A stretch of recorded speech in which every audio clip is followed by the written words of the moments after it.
नमस्कार, स्वागत है आपका द फोर्थ स्टेट यूट्यूब मंच पर। मेरा नाम है रविंद्र सिंह शौरान और हमारे साथ आप देख पा रहे हैं देश के वरिष्ठ जाने-माने सम्मानित प्रबुद्ध पत्रकार शीतल सिंह जी हैं। और शीतल सिंह जी आज आए हैं दिल्ली में और दिल्ली में भी लेकिन हम लोग वर्चुअली जुड़ रहे हैं। पर सर आपका बहुत-बहुत स्वागत है सर, नमस्कार। धन्यवाद, आपने धन्यवाद समय आपको। दिया हमें उसके लिए बहुत धन्यवाद नहीं, नहीं आपका। आपको समय क्या, आपका ही समय है। अब इत्तेफाक से तबीयत ठीक रहे और कहीं फँसे न रहें, तो आपके लिए समय की क्या इश्यू है। जी। सर धन्यवाद सर। सर बिहार चुनाव तो अब तो समझिए सिमट ही गया है, बस वोटिंग होने वाली है थोड़े दिन में, थोड़ी घंटों में ही। तो क्या आकलन है सर? देखिए, मेरा तो आकलन ये है कि अगर कोई वो सब चीज़ें जो कही जाती हैं कि ये हो रहा है, वो हो रहा है, बेईमानी हो रही है। नॉर्मल इलेक्शन हुआ तो ये एनडीए 1% 1.5% से पीछे है। मैं उन सर्वेक्षणों को सहमति देना चाहता हूँ, जो लोक पोल ने किए हैं या अमिताभ तिवारी ने किए हैं। मुझे ये दोनों लोग काफ़ी क्रेडिबल लगते हैं दूसरों से। बाकी लोग भी बहुत मेहनत करके भी जो जिनको आप कह सकते हैं कि सरकार पोषित है या जिनको हम लोगों ने ये पाया है कि उनके आकलन ज़्यादातर बार सरकार जो अभी है या जो विचार है, इसके पक्ष में रहते हैं, वो भी बहुत गैप नहीं दे पा रहे हैं, 1% का ही गैप दे पा रहे हैं। और पिछले चुनाव को ही दोहराते हुए नज़र आ रहे हैं। लेकिन जो मेरे पास इसके बाद फील्ड रिपोर्ट्स जो भी हो रही होती हैं, मैं कोशिश करता हूँ कि जितनी ज़्यादा से ज़्यादा हो सके अपने सोशल मीडिया अकाउंट्स को भी एंगेज करता हूँ। बहुत इन्फॉर्मेशन जुटाने की कोशिश हर चुनाव में मैं करता हूँ। सिर्फ इतना हुआ है कि इस बार खुद नहीं जा पाया हूँ, पहले गया था। यही एक लैग कर रहा हूँ।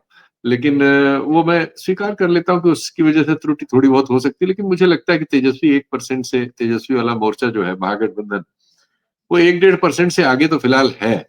और नतीजों में कुछ और आगे अगर निकला तो देखा जाएगा और देखते हैं क्या नतीजे आते हैं। नहीं आपके आकलन का बिल्कुल आपने सही बात बोली सर और बड़े कम लोग ऐसे हैं, खासतौर पर हम लोग तो खैर अभी तक पत्रकार कहलवाने में ही संघर्ष कर रहे हैं, यूट्यूबर ही बोल दिया जा रहा है हम अरे लोगों को। नहीं, नहीं, नहीं नहीं, ठीक नहीं है, क्या बात दुनिया करते हैं? को, हम जैसे जो सोशल मीडिया के लोग हैं सारा को यूट्यूबर बोले जा रहे हैं। लेकिन कम से कम अरे तो आप ये अच्छी बात है यूट्यूब यूट्यूब ही तो मीडिया बचा है और बाकी कोई मीडिया कहाँ है? ठीक वो बात है। मीडिया है, लेकिन भेड़ियों आप के मैंने झुंड देखा है, है वो कि मीडिया है वहाँ, वो तो मनुष्य भी नहीं है।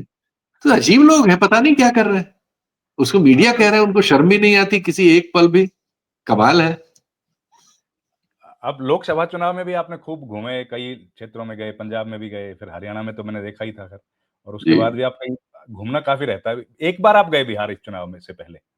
बस यही राहुल गांधी की जो यात्रा हो रही थी, मुझे लगा कि देखें इसका कुछ फ़ील है नीचे कि नहीं है, वो देखने गए थे। हमारे साथ हमारे एक मित्र हैं जो लोकसभा चुनाव बसपा से लड़े थे गाजीपुर से। गाजीपुर पड़ोसी जिला है बिहार का। उनको मैंने ले लिया था। थोड़े पॉलिटिकल आदमी हैं, हमारे लिए स्काउटिंग में मदद कर देते हैं, उनके संपर्क वगैरह बहुत है वहाँ। तो हम दोनों लोग गए और काफ़ी घूमे-घामे, बहुत सारे लोगों से मिले। अंजुम ने खाना-वाना खिलाया था पटना में, तो अजीत ने। तो अन्य लोगों से, बहुत से लोगों ने खाना-पीना सभी लोग खिला देते हैं हम लोगों को लकीली। तो ये सब हुआ।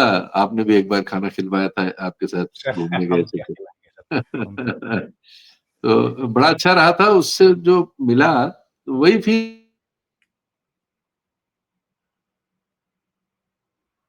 के आसपास ही था। अब जो आंकड़े आ रहे हैं, तो चूँकि मैंने लेफ्ट पार्टीज़ पे थोड़ा संकेंद्रित किया अपने को कि वो लोग कहीं लूज़ तो नहीं कर रहे हैं, चूँकि पिछली बार उनके नंबर सब ठीक-ठाक थे। बिल्कुल। तो नज़र आ रहा है कि वो शायद कुछ एक आध बढ़ा भी सकते हैं। एक तो ये आ रहा है, दूसरे ये आया, मेरा दूसरा केंद्रित है दिमाग, जो 29 सीटें ये लड़ रही है रामविलास जी की पार्टी। मरहूम रामविलास जी जो उनके पुत्र चलाते हैं जिसको। तो उस पार्टी में 29 सीटें हैं, वो बहुत बड़ा चंक है। 29 में से 1 सीट पे उनका नॉमिनेशन खारिज हो गया था, तो 28 बची। उन पर मैं बहुत सूचनाएँ जुटाने की कोशिश कर रहा हूँ और अभी पूरी तरह नहीं, आपके कार्यक्रम तक मैं पूरी तरह नहीं कह सकता, लेकिन फिर बताऊँगा। तो वो मुझे लगता है कि लूज़ करेंगे काफ़ी। ओह! और वो जैसे कांग्रेस के बारे में कहा जाता है कि वो महागठबंधन के लिए एक लूजिंग बास्केट है और जितना नंबर वो लड़ रहे हैं और कुछ समझौ वैसे भी लड़ रहे हैं बिना समझौते वाली भी, उस लिहाज से उनका परफॉर्मेंस उस तरह से नहीं है। कांग्रेस का मेरे पास अभी चार्ट नहीं आ पाया है, कांग्रेस से जुड़े लोग जो वैसे उसको फॉलो कर रहे हैं वैसे नहीं मिला है। ऐसे ही एलजेपी का भी पूरा चार्ट नहीं है, लेकिन जो आया है उसके हिसाब से उसमें थोड़ा-सा तो उसका ये एरिया जो है वो है। और दूसरे जो बीजेपी या जदयू का मामला है, उसमें कोई एरिया मुझे नहीं मिल रहा पूरे बिहार में, बहुत मैंने ढूँढा कि जहाँ से वो बढ़त कर रहे हो। जो एरिया उनके पास थे, मगध, मिथिला वगैरह में वो मजबूत हैं, वहाँ वो हैं। लेकिन बाकी जगहों पर मैं बल्कि देख रहा हूँ कि जैसे पूर्व सीमांचल है। सीमांचल में इस बार निश्चित तौर पर महागठबंधन बेहतर करने जा रहा है, चूँकि जो ओवैसी वाला डिवीज़न था, हालाँकि वो विधायक सब टूट के आ गए थे राजद में, वो अब वोट भी टूट के राजद में आ चुका है।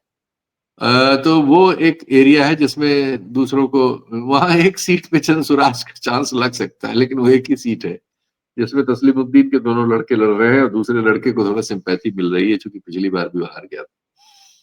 उसके अलावा मुझे वहाँ काफी समर्थन मिलता हुआ इसको दिख रहा है, हुँ। महागठबंधन को। तो वो एक पर ये एरिया है जहाँ से वो बढ़त बढ़त ले रहे हैं और उनका कोई अब अगर कांग्रेस और भी बुरा करती है जैसा उसने पिछली बार किया, तो वो एक गड्ढा होगा।